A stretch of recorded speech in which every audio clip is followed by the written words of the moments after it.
Halo Combat Evolved Anniversary Graphics doesn't work, and today I'll explain why. When 343 Industries changed the original Halo Combat Evolved graphics, they also changed the original aesthetic. They added more detail to the level environments, but 343 also added a lot more lighting, which is why Halo Anniversary Graphics doesn't work. Almost all the levels in the game are too well lit. The only levels that do work in the Anniversary graphics are the Maw. The Maw in the original doesn't really do a good job showing the Pillar of Autumn is broken down, while the Anniversary Edition makes the autumn look dirty, the lights flicker, and overall it looks abandoned. But one of the levels that don't look good in the Anniversary Edition is 343 Guilty Spark.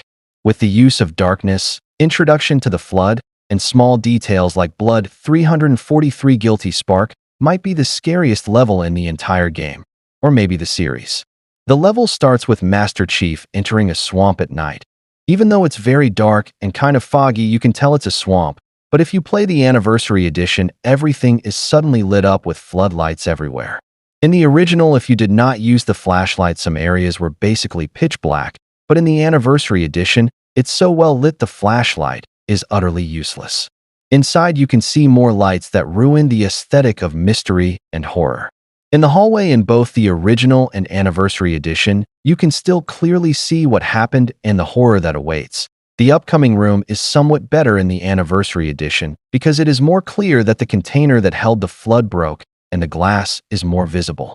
Now time for meeting the flood, and there is one big problem: the lighting. Compared to the original, the room is way too well lit, and it ruins the scene the player is meant to see. Now it's time to examine the elevator scene. After pressing the activation button, after a while you are greeted with Covenant blood splattered all over the walls as Master Chief goes deeper and deeper. If you try to go back on the elevator, it explodes and becomes useless. Now if we compare that to the Anniversary Edition, the elevator is way too bright with lights everywhere and all the blood is removed. You don't feel uneasy and uncomfortable using the Anniversary graphics compared to the original. The rest of the level continues to suffer from the problems I have already discussed, so if you are ever looking into playing Halo Combat Evolved, I recommend you use the original 2001 graphics over the Anniversary graphics if you want to get the original aesthetic of the game.